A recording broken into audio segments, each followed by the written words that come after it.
I'm so ashamed of myself. So I have decided to start an impromptu reading vlog for one reason and one reason only, and that is because I have realised how severely I have failed on a goal I set myself a year ago now. So I'm turning 30 next month in March. I'm very excited, I've got good vibes and good feelings about the 30s, but last year when I was fresh-faced and barely 29, I might have still been 28 for all I know, I filmed a video where I said I was going to read 30 books before I turned 30, and yesterday I thought I'd have a look and see what those 30 books were, because I put them back on my bookshelves. I didn't have them in a pile sitting next to my bed. I just thought I would get to them as the year passed, because it's been a whole year. And oh my goodness, everyone, I am appalled by how few I've read. So I won't go through all the books I said I was going to read in that video. I'll link it down below if you're interested. But of those, I've only read these. Can't even say it out loud. This is all I've read of my 30 books before I'm 30. And I'm 30 in about a month, or a little over a month, so I am not going to read all these books between then and now. I am moving house into a new flat in about a week and a half. I have PhD to do, I have a book deadline for the beginning of April. Like, I'm not going to read that number of books. But I did think, look, I could read a few of them. Like, I could make a dent, right? Like, I could at least sort of have a little bit of like self-reflection and self-awareness to read some of those books between then and now. And I'm also actually currently reading one, so I thought, now's the time. Start the vlog, film a reading vlog before you turn 30, Jane. You've got just over a month and a half. Try and read some more books that you said you would read before you were going to turn 30. Like, at least 3, come on. So I plan on doing that in this vlog, and I hope you will come along with me, and also just be a little bit comforted by the fact that, you know, we all think we're going to do one thing or another, or set ourselves goals for years ahead because it seems so far away, but you know, life doesn't always play out like we planned, so here we are. The book I am currently reading from that video is Flame of Seven Waters by Juliet Marillier, which is the 6th and final book in the Seven Waters series, which is my favourite series, possibly, of all time. I love these books, and I'd been putting off reading book 6 because obviously I was scared of finishing it, as they are my favourites, and I also had such high expectations I didn't want it to let me down. Thankfully it hasn't. I'm past halfway now and I'm loving it. It is such an excellent high to end the series on thus far. Obviously we need to get to the end. So first and foremost for this vlog is to just finish this book and finish a series, and know that I read this entire 6-book series in my 20s. That's going to be very satisfying. So yeah, I want to carry on with this. I don't actually know which of the other books I'm going to read in this vlog, because the problem is I'm moving in a week and a half, like I've just mentioned, and all of my stuff is packed. I'm so on top of things that I've made my life harder. All my books are packed. I don't know what's in what box. I don't know where I would find the books I need for this video. So I'm going to have to focus on the books in that video that were either audiobooks or that I have on my Kindle. So that's the only sort of remits I have for this video. I just can't find the physical books, so those ones aren't going to be the ones that get read. Otherwise, this is just going to be your average reading vlog, but the random theme is trying to make up for the lies that I told you a year ago. So yeah, I hope you enjoy this reading vlog. I'm excited to film one. It's been a while. I really love these kind of videos. They're casual and fun and conversational. So I'm now going to go drink my coffee and read my book.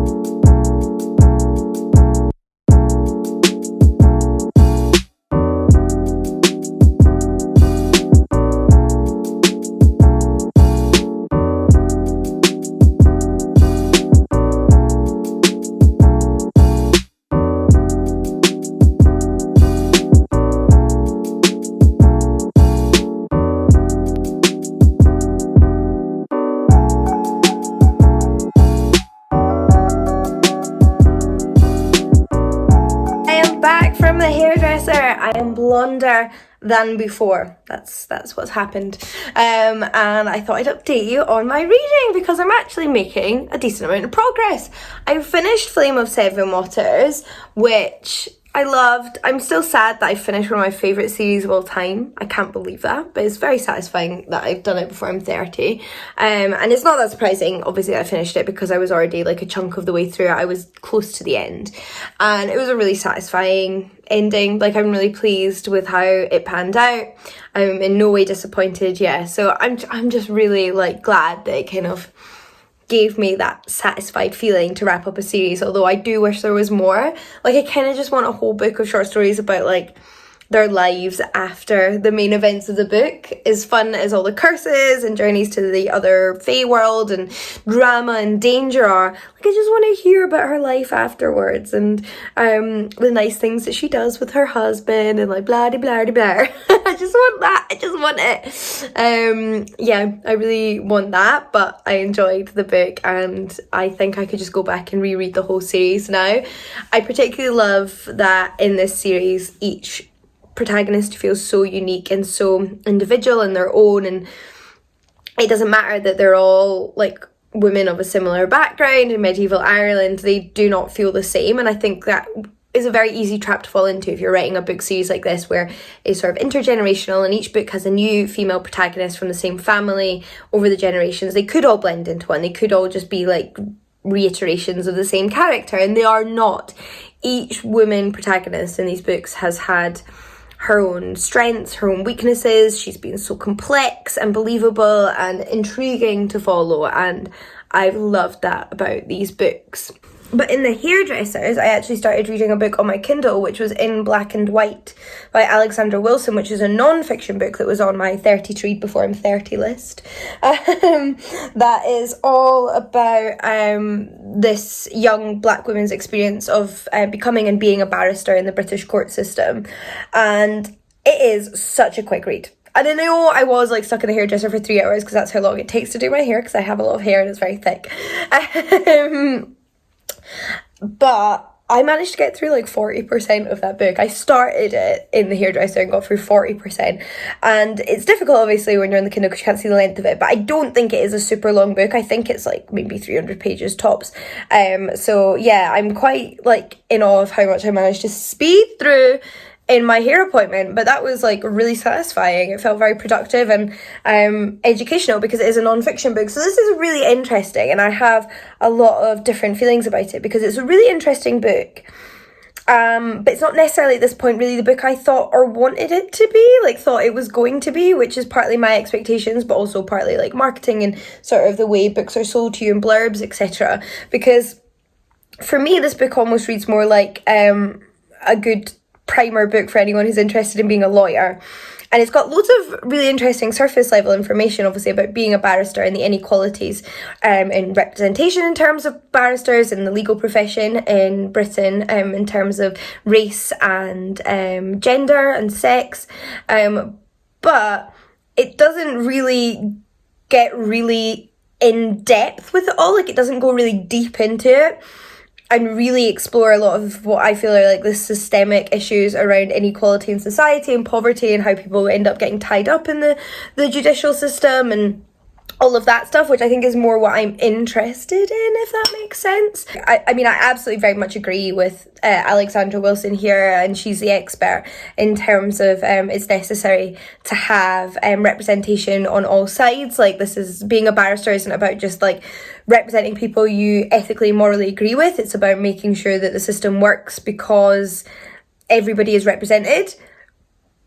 But the system doesn't really work. There is actually a lot of flaws in the system, and I feel like that's acknowledged occasionally throughout the book, but it's never really critiqued in like a really in-depth level that I would enjoy. But in the same way, it's a really good like primer, like I said. So I'm enjoying it, and it's really interesting, and I don't find a lot of books that deal with the justice system in the UK, so that's fantastic. It's interesting, and I am enjoying it, so I'm glad I picked it up. I'd love more recommendations for books that deal with these kind of topics in the UK, because so many of the ones I have dealt with have dealt with the US. So yeah, I am going to carry on reading that, and I guess I'll update you when I have something new to tell you. So yeah, hope you are all well, and I'll see you in the next clip.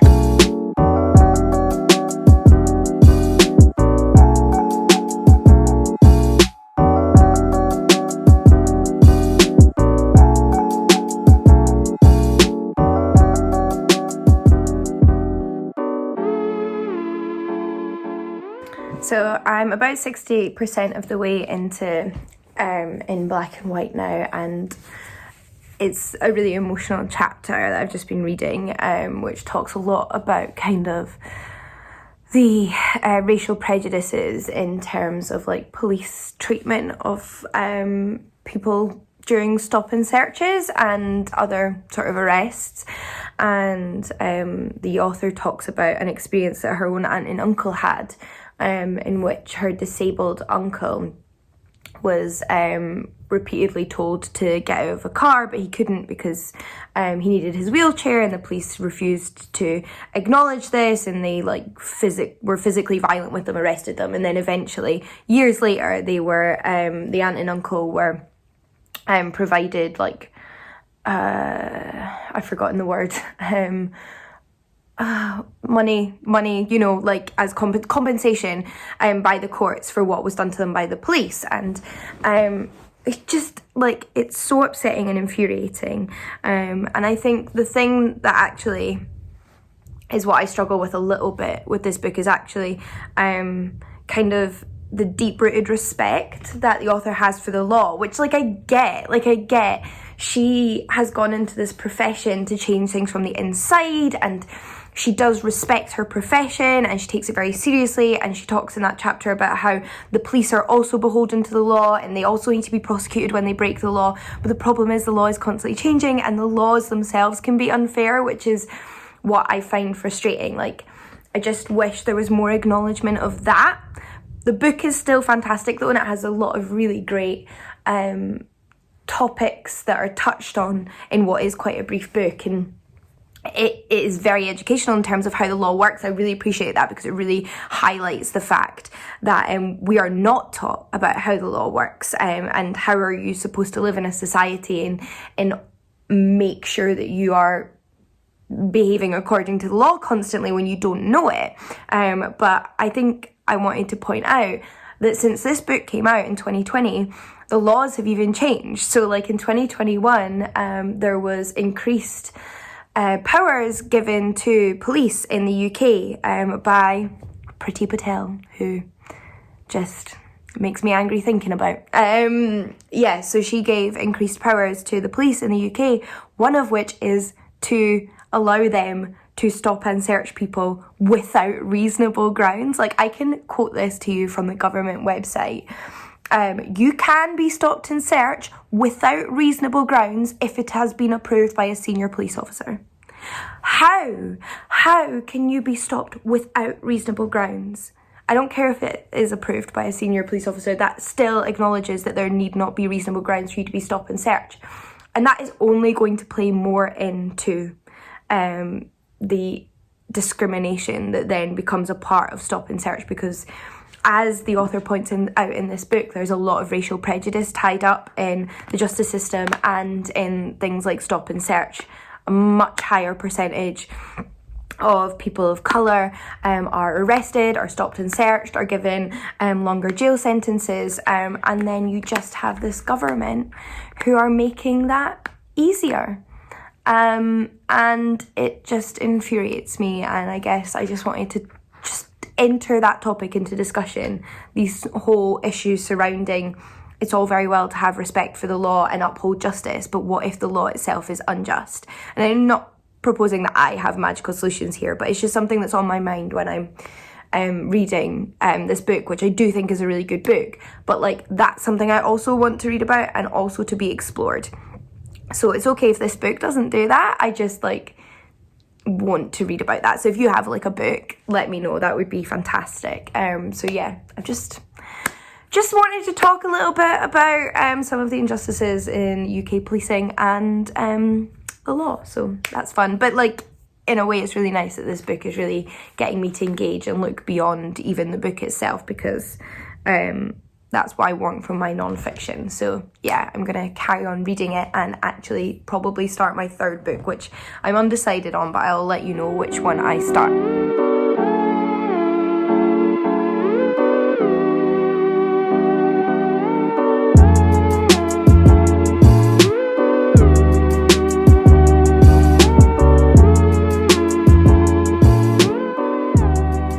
my dishevelled appearance. I just finished doing live streams on Patreon with Leanne. I mean, doing reading sprints on live stream with Leanne for Patreon. I have a tier on Patreon where I host multiple monthly reading sprint live streams where we read together or sometimes work together and just sort of hang out together, and it's such a lovely little community. I really appreciate everyone there, and I get some of my best reading done whilst we're on them, including finishing In Black and White. So I just wanted to briefly mention that here. It was a really good book. I learned a lot. It was very intense by the end. I think like all of these stories about sort of the inner workings of the justice system and the experiences Alexandra Wilson had with her clients and stuff is quite harrowing by the end of it, because there is so much inequality and unfairness there, and it's quite like upsetting in moments, particularly when you hear about like younger people and like the very, very early age that they are sort of brought into the system and become a part of the system. It's horrible, and I'd really like to do some further reading inspired by that. There was some great footnotes, so I think there's definitely some more I could read jumping straight off from that book, which is great. It very much covers Alexandra Wilson's first year as a barrister, when she is in what was called her year of pupillage. This is something I didn't know about before, but basically barristers do a year of pupillage before they become a like official barrister, but you're still effectively doing the job of a official barrister. So you are still practicing, you're just in your pupillage year. I have learned a lot more about how the barrister profession functions, so that's also really interesting. But yeah, it was a good book, interesting, quite like easy reading in terms of like accessibility, not easy in terms of like emotional stuff, but I felt it was quite an accessible read, and definitely one that I would like to build on in terms of reading more. So yeah, I'm gonna go to sleep now, and I'll let you know when I start something else.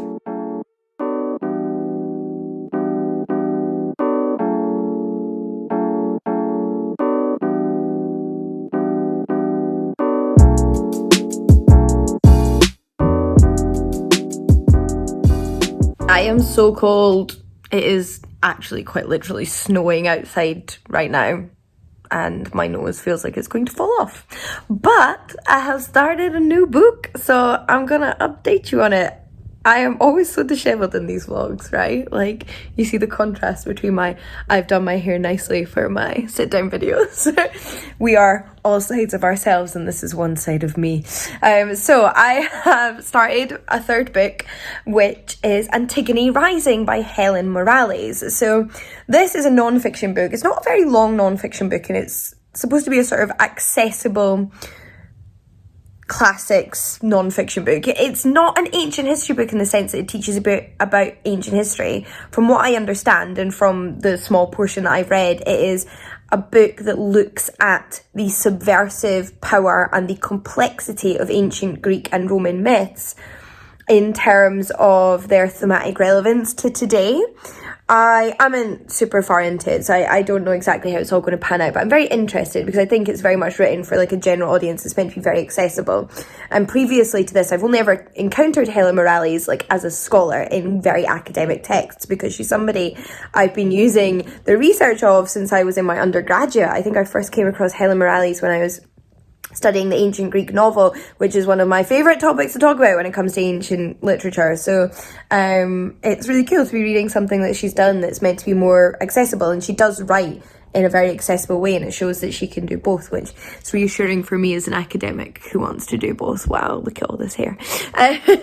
Yeah, so that's the third book that I've started. I am, like I said, absolutely freezing, and I've got some work to do this afternoon because it's lunchtime right now, which means I won't be reading any more during the day, but probably will this evening. And I'm hoping to read it quite quickly because it's not a very long book and I literally move in a couple of days, so don't want to be trying to read these books when I'm moving because I just think that's going to be impossible. So I'd like to finish it before then, so in the next day or two, and update you on what I thought about it.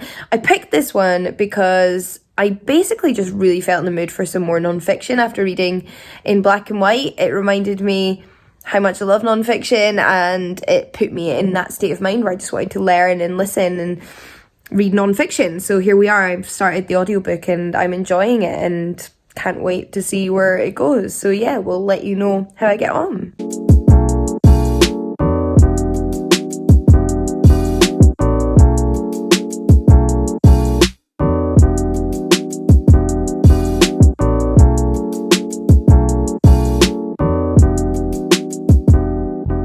Hi, I am coming to you from my bed.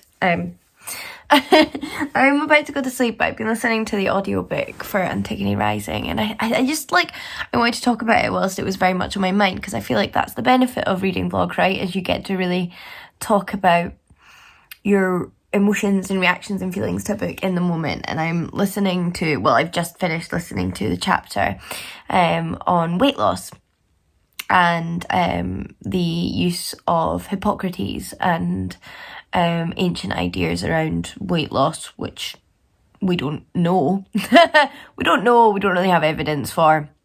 But still, diet companies will try to use what they proclaim to be like Hippocratic ideas around weight loss for marketing campaigns. And I guess I just wanted to check in, because I find it quite upsetting to read about, not in a bad way, not because it's badly written, but because it's just so identifiable. I, as many people have, and many women in particular have struggled with sort of the desire to diet my whole life, or at least since I hit puberty, and I have struggled with disordered eating and obsessive tendencies around weight and weighing myself, and I am somebody who struggles with OCD and other aspects of my life as well. So it's something that has taken away from my pleasure in life and been really detrimental to me, and that is actually on quite a small scale compared to how detrimental it is to so many others, and it's just something that I think I'm just lying in bed feeling quite emotional listening to. And that is one of the things that's interesting about this book, is that it is far more about the modern world and modern issues particularly faced by women, and the issues that arise from living in a patriarchal society, than it is necessarily about antiquity. It is using sort of references to antiquity to explore that, and particularly the way we reference antiquity today to explore those issues, if that makes sense. So like I mentioned, she talks about dieting companies trying to use Hippocrates and Hippocratic medicine to, I guess, bolster their point, whatever that is, and the kind of history behind that. And it's really interesting seeing the ways that people have used myth in really interesting ways and also in very detrimental ways. But because of that, it is touching on very real and very contemporary and very affecting issues. And is it getting darker? How's it getting darker? Oh, I say that. How's it getting darker? I have I have one of those lights that's meant to mimic a sunset, and it actually literally is getting darker. Oh my god, I'm clearly too tired and I shouldn't be vlogging, but yeah, I guess I was just feeling a little bit emotional listening to that and just wanted to share my feelings. It's so dark. Yeah. So hopefully that was interesting. Please don't blame me for being half asleep and not that articulate. But yeah, just take care of yourself if you are feeling the pressure of generations of weight shame and judgment of women's physical appearance, as if that is all we're worth, or the dismissal of your health issues because it's assumed everything's tied up in weight. So yeah, lots of love to you, and I'll check in tomorrow. Welcome to my floor. We're just, vlogging from the most random places at this point. I'm currently sitting on my floor gathering up socks and other bits and pieces in the final stages of packing, and I feel very tired and very stressed. Obviously, I'm really happy to be moving and to have been lucky enough to be able to buy somewhere with my friend, and I'm all very excited in the long term, but right now I feel really stressed, really exhausted, really fed up about all the things that have gone wrong and all of the back and forths and all the things that have been complicated. And yeah, I am drained. I am very, very drained. But But it's been nice filming a reading vlog. I have missed filming reading vlogs. So I finished, whilst doing my chores and tasks, the audiobook of Antigone Rising, which for a second I forgot the name of, and just thought I would let you know my final thoughts. I enjoyed it. It's interesting because it's very much a book about the modern world. It's a bit like Donna Zuckerberg's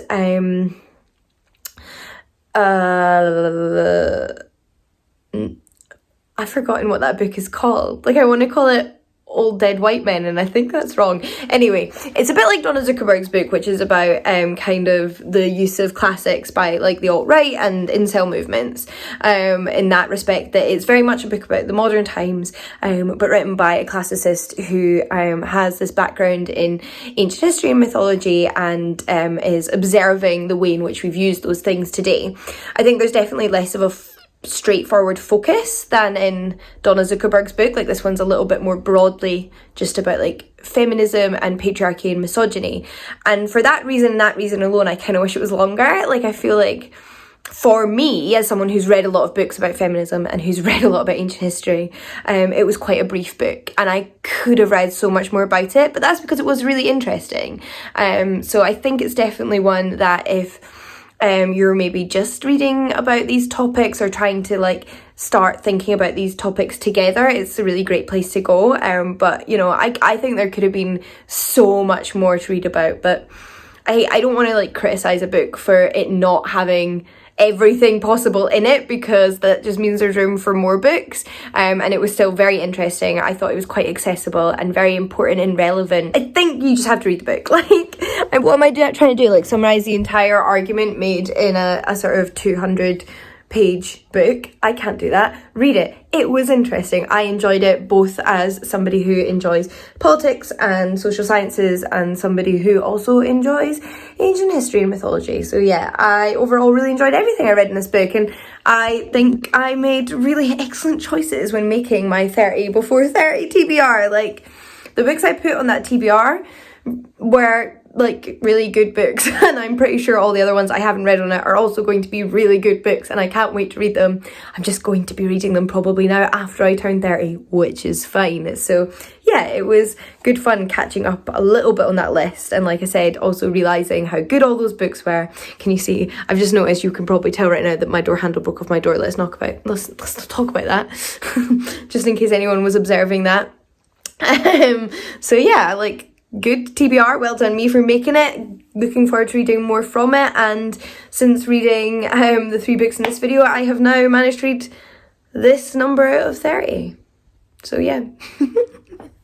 I hope you enjoyed coming along with me, and I would love to talk more about these books in the comments, as well as sort of setting grandiose goals for certain ages in your life and whether they are productive or not productive. Let's get philosophical. So yeah, hit me up in the comments and we can keep chatting, and until next time, happy reading. I'll see you all again soon. Bye everyone.